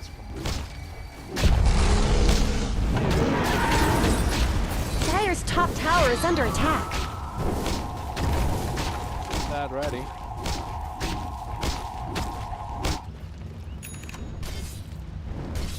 Are those cracks in Dire's top tower? Aries just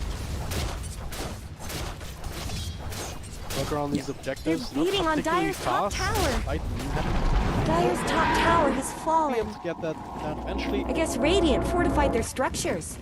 So next Roshan a lot. Yep.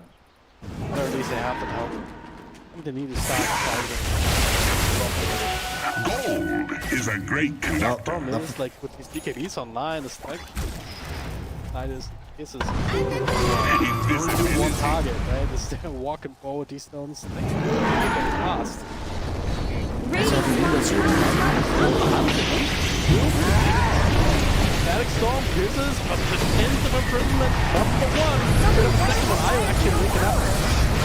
That's the idea, Lulu still can't fight. No damage left. Running down the next one, defensive imprisonment. Maybe inevitable. double kill. Supports at least DK. No. One back. Crying out, but it just feeds his second life away. That was questionable at the best. Phoenix. So that now just want to play more aggressive. They end up playing too aggressive. Just with the smoke gang kind of going right. SAG knew exactly what was going on. And he's still chasing there. Still needed a charge with the Ursa, trying to find. Radiant's bottom tower is under attack. Yeah, it was... Kind of far away, scrambling, trying to help them out. It's just breathtaking. Radiant's bottom tower's got problems. Kill and get out. Yeah, everyone's fine. Alright, Phoenix, bro. Oh, Ulu's stuck. Lol. Lol. Earthshock behind the tree. Classic moment for Carry Ursa. It happens. Well, they now want to hunt for this Aegis, but not really sad. They're not going to find anything. Into the pit, but it's empty. They really wanted to try and steal it to recover from that poor fight, but like you mentioned, they went too over-aggressive. The D-Stones breaks the smoke, sees them coming, goes invis, but they still want to stick around for it. And we finally also get to see that Flyby. He's been kind of quiet this last while with his Midas, just been chilling, farming up. Slowly but surely, getting really high up there in levels. Like, I was wondering in that fight, like, wow, this Infernal Blade is doing a lot of damage, but it's maxed out at this point. He has it available. And MS, you know, hasn't really been allowed to play fully in this game, but from that fight, finished Halberd, moving into getting the AC. D-Stones, we see what can finally happen if he does steal away all the damage from Ulu. And Ulu, even with the defensive Astrals coming in from Shang-Chi, wasn't actually able to do anything in that fight. It was 0 damage. He activates BKB and just dies heads up. And that was... The sad thing is that can happen, right? And not really terrified me. You know, we've been talking a lot about this refresher for D-Stones. at some point, fam, refresher for Doom is going to emerge. Then what do? Like, we've already seen how detrimental it is to all of their heroes to get doomed. Lincoln Sphere is still far away from Phoenix. Ursa's not going to build one. OD's unlikely to build one as well. So if you have to deal with double Doom, how on earth are you actually going to fight around it? As we know that a Doom's going to be coming now. Flyby showing up with this Blink Dagger. Can you protect you against this damage here. We're gonna try and make it happen. Relocate comes out. Not actually drop on the Aya. The sound takes over as all the habits being dropped. These stones almost dead, but not quite. Gets infested. What's it, Bash? Got away, but that's doing like they want some more, but these stones are not keeping out.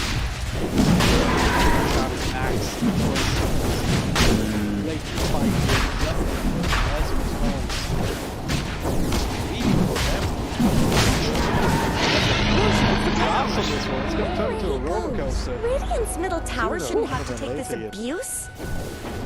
That fight for Aster.Aries, it almost went very, very well for Sparking Arrow Gaming. They get the catch onto this Ursa, but sadly they do not find the IO. Static Storm was down onto Ursa, but you know, if you don't get IO, if the relocate does come out, then there's really no option. You can never kill Ulu in these situations, and we do see him survive. If he was inside that Static Storm, we do also see that he dies every time, if he provided that he's not being linked up by this Ursa, or it's IO rather. So SAG, proof of concept demonstrated. Execution though still needs to be a little bit improved. Now they're staring down the barrel of losing more real estate. Ulu this time around did make sure to give himself the Aegis, has Aghanim Shot as well, so we have that bonus protection available for this hero. A lot more difficult to deal with just from that one Roche play. They don't get that Roche. It's not nearly this easy for them to siege at tier 2, but now they get to siege like this for quite a while. They're just playing scared to be prudent and careful, but they need to do the same on the side of SAG. If anybody steps out of position, they could also easily get jumped, astraled, and then the follow-up damage comes very quickly from the rest of Aster.Aries. How much of a difference that makes. Relocate IO being linked up with the Ursa. Live throughout all of this. Did commit Doom, Static Storm, and almost try and get that kill, but when you that then that is missing a bit. Can very much go above. Set up here before Sophom's go gets. And we've got a game on our hands here. It's top though. They relocate onto MS. Is he gonna get bashed? Of course he is. Relo is gonna take him back and he infests into the creep. Are they gonna try leave one of these heroes behind? MS doesn't have access to TP, no allies nearby, so they are gonna kill him, but at the same time they might take a fight on the other side of the map as they've already managed to bring down Red Panda. Phoenix gets doomed by Flyby, so presumably we'll be following into the grave. Alright, so it is core and supports traded for core and support on both sides of the map. However, for SAG, MS is their most farmed, core at least second most. At the time he was, but you know, death has an interesting way of depressing your net worth. Yeah, just. You know, after that, I'm not sure who actually feels more confident and positive about the situation. SAG are happy, of course, that they've gotten a kill out of Phoenix and they depressed the BKB charge, so that was the first one of the game. Losing MS always hurts, but he was frankly out of position anyway, you know, farming that close to an enemy tier 1. I suppose it doesn't hurt as much when your core dies when he's legitimately out of position than when your team is playing properly, playing fine, but they just happen to have the necessary tools to kill you. So I think SAG are unhappy but okay with it in the grand scheme of things. Yeah. I to realize that this time, alright, it's a good start.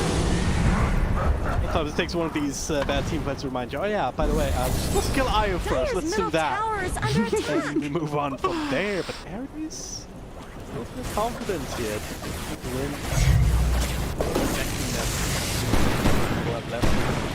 Why would they respect? I mean, they don't have Doom, they don't have the Morty's Kisses available again, so Honestly, I don't think they should have respected it. I think that Aster.Aries' big strength right now is coming from TK. And if this IO is alive, then it's very hard to fight into them. But without him, I mean, let's just consider all the fights that SAG have looked really strong in. To come out under one of two conditions. Either when relocate is offline, not available for them, or when IOs are just not there in the fight. Every single time that that's happened so far, SAG have come away with something really, really important. So they should look to try and get these openings more. But I suppose they are still dealing with this Aegis on Ulu, so why take unnecessary risks? Just wait the 30 seconds until this time's out. Try force another fight. If you kill IO first again, then life starts to look really, really nice for you on the side of SAG. But life still looks good for Aster.Aries. Ulu smoking up with the crew. He's got MKB now, so not worried about this Heaven's Halberd of MS. And he wants to reveal it. He wants to show off his new toys to his friends that are chilling there on the dire side. And MS, buddy, get back to your team, please. Thank you.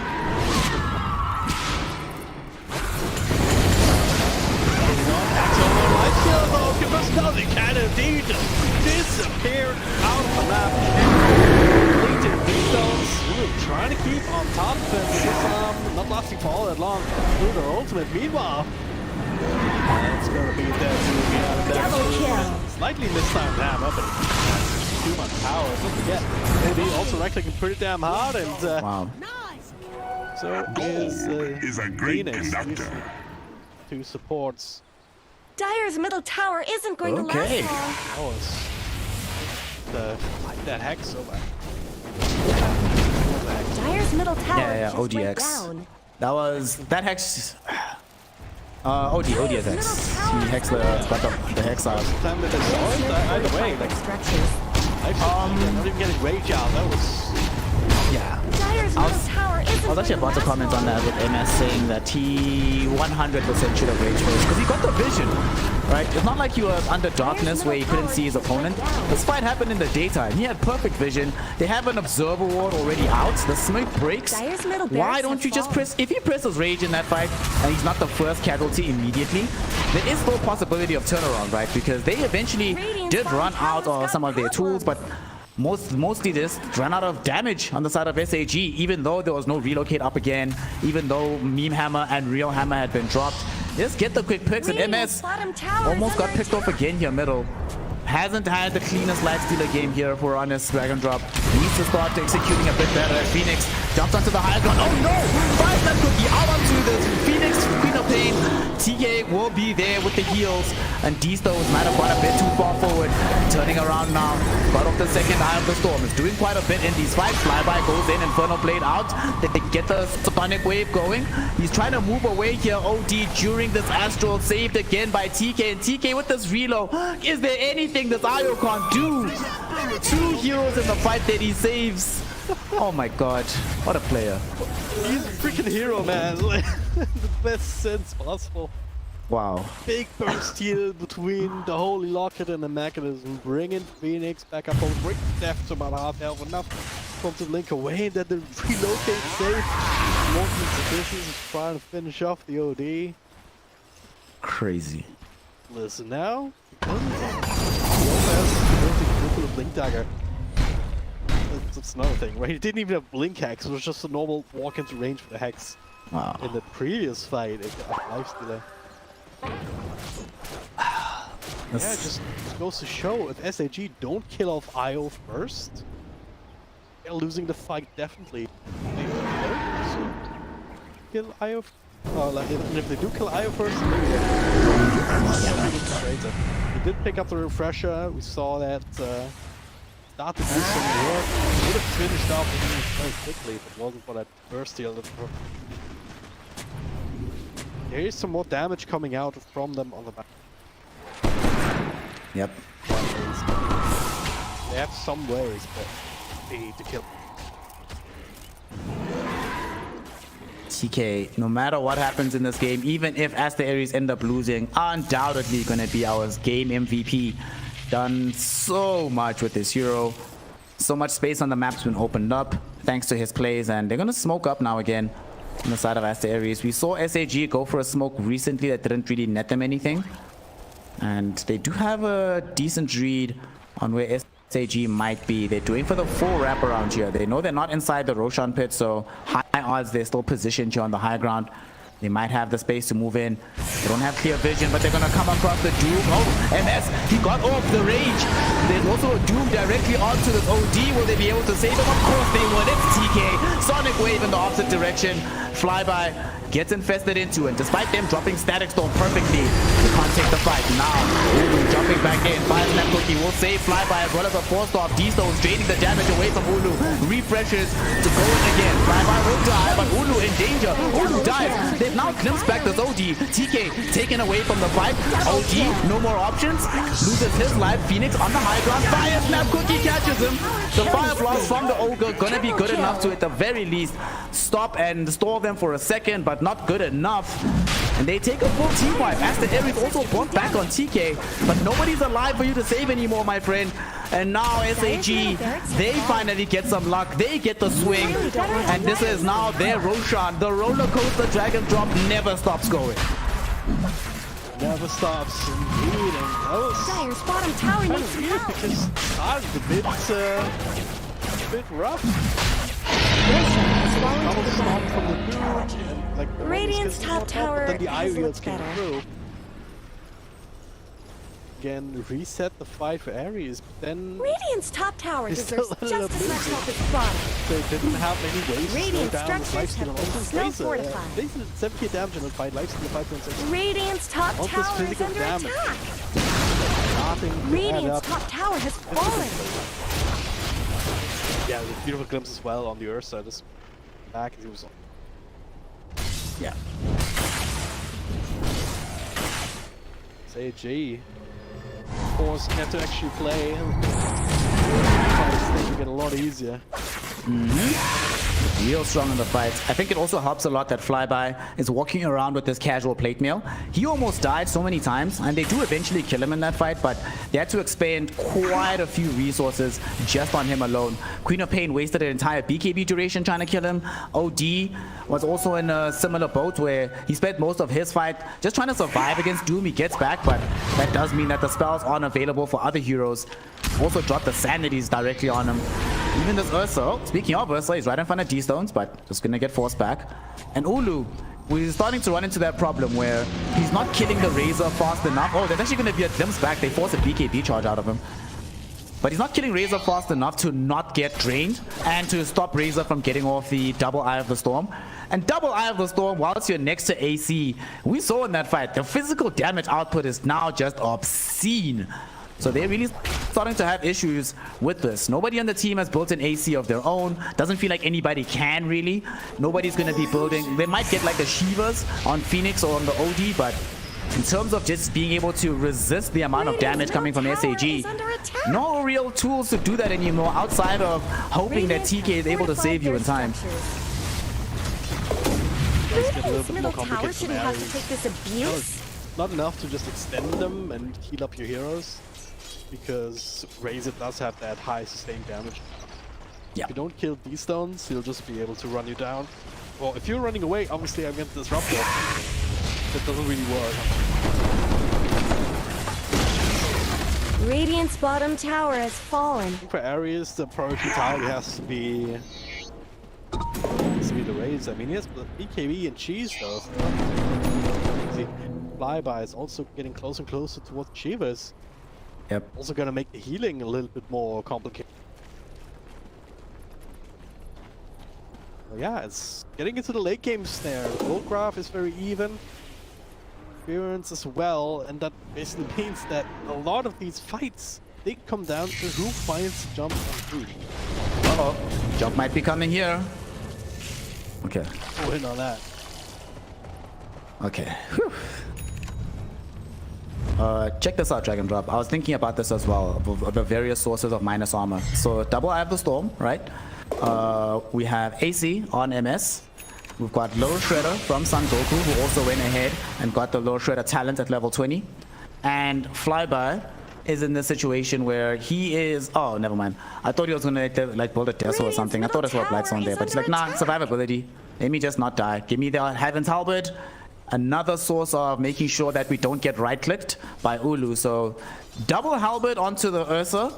You only have one BKB. You don't have a refresher yourself. Maybe you get lucky and the Linken's blocks it, but Radiant's still middle feels tower difficult. In defense fact, I think it's always a very bad sign when your Ursa feels that he has to build another defensive item at this stage of the game that isn't satanic. If it's satanic, I get it. I'm 100% with it, but you just have to build Linken Sphere. That's how scary it is right now. Not just to get doomed, but to get drained by this Razor. Completely ruins this Ursa in the fight. Doesn't feel like a great Linken's game because there's so many things that can break it. Yeah. A lot of these things are even the lower value spells is compared to Doom or the Glimpse. Glimpse has led to quite a few kills. If you block that, you might survive. Well, the problem is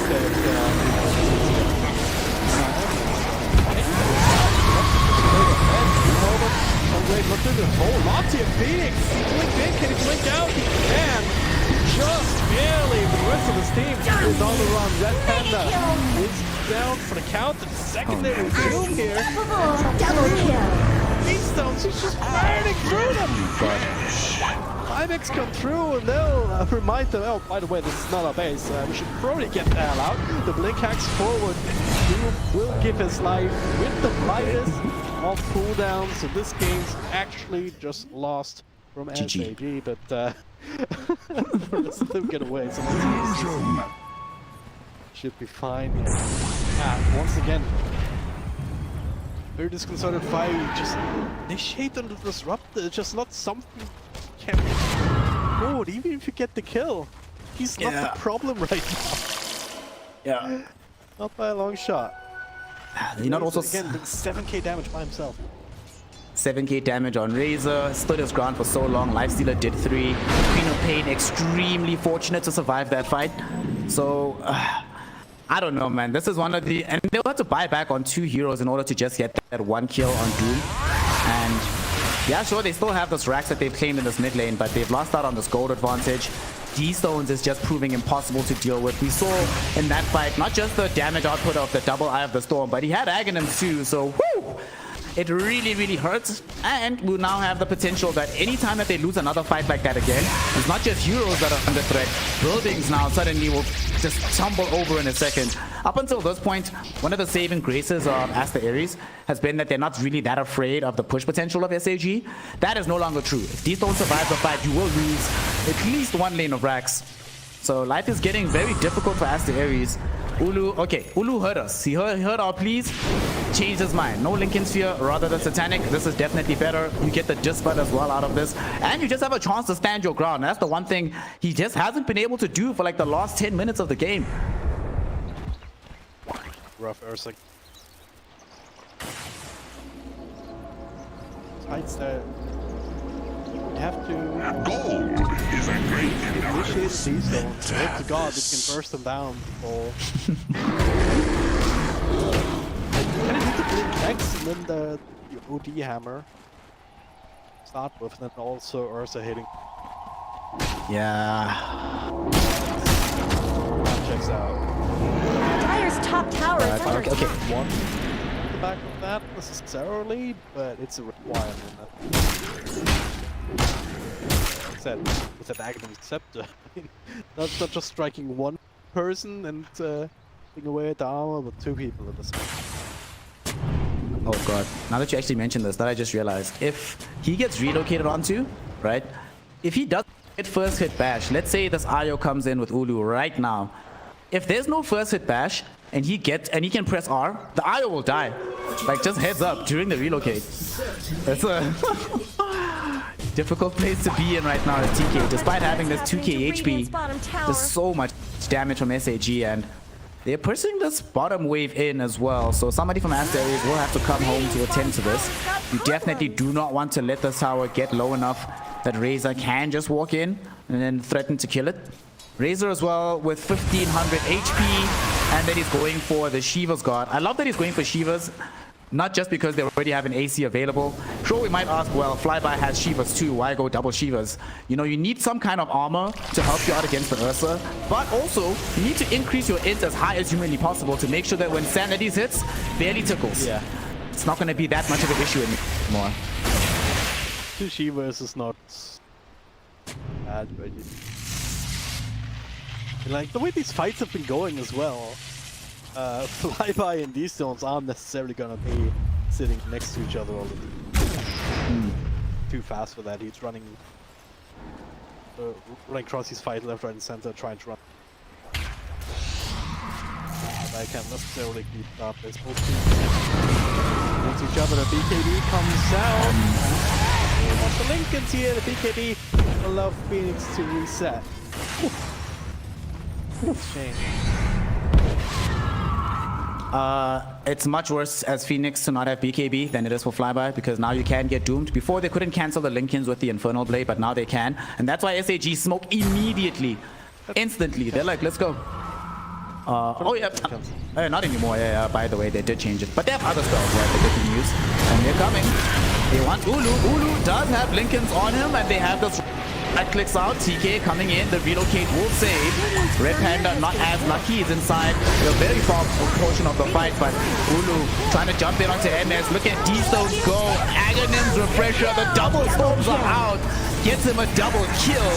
Can he increase his return here? XCJ finally does die. TK though gets punished for being part of that kill. And they flick forward. Sonic Wave catches some heroes, but Felix might get punished for this one. He's in trouble right now. Huge scatter blast to the face does kill him. MS does eventually die to Ulu, or D-Stones rather, but the turnaround is coming in. They got the Doom out. Flyby was patient with the spell, utilizing it on the big core. MS also saves Son Goku's life with the Infest play. Red Panda can't TP out thanks to the Fire Snap Cookie. Everybody's gone except Phoenix. Will he be able to get himself out of here? They are chasing. They're coming. They want to arrive as soon as possible. I don't think they're fast enough, so they have to let this one go.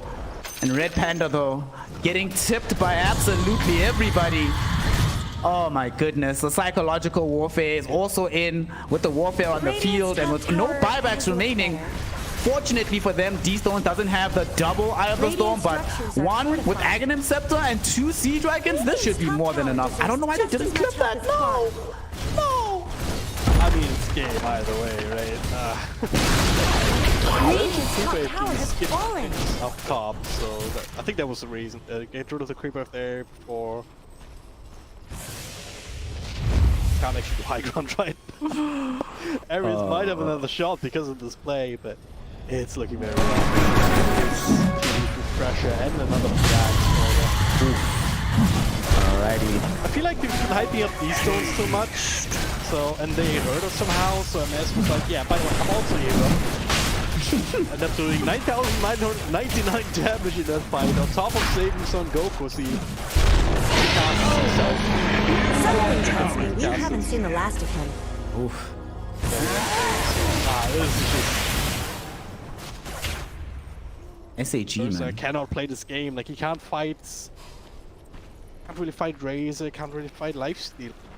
Nope. Health is just Radiant's going middle tower is under attack. It's almost like he can sort of stand against one or the other, but if both of them are alive in the fight, it's just not possible. He had to buy back, come again, in order just to be able to take out D-Stones once. Now D-Stones is sitting with an Aegis. You have potentially triple Storm available from this hero. And not the worst part about all of this is, honestly, them losing the Roshan, you know, at some point they're probably expected to lose an Aegis. You can deal with that, right? You can, it's okay, it's okay. I don't think here, Drag and Drop, that they'll be able to deal.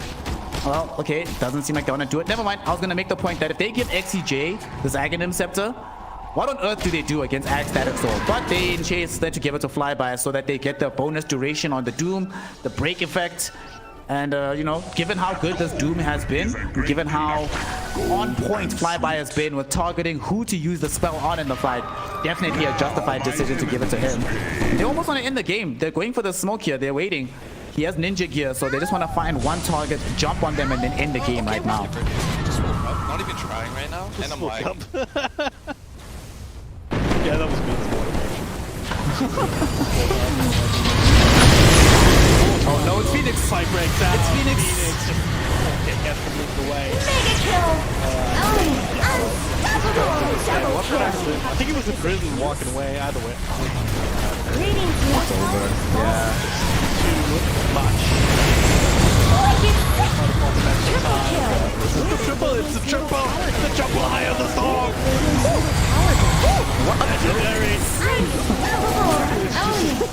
Wow.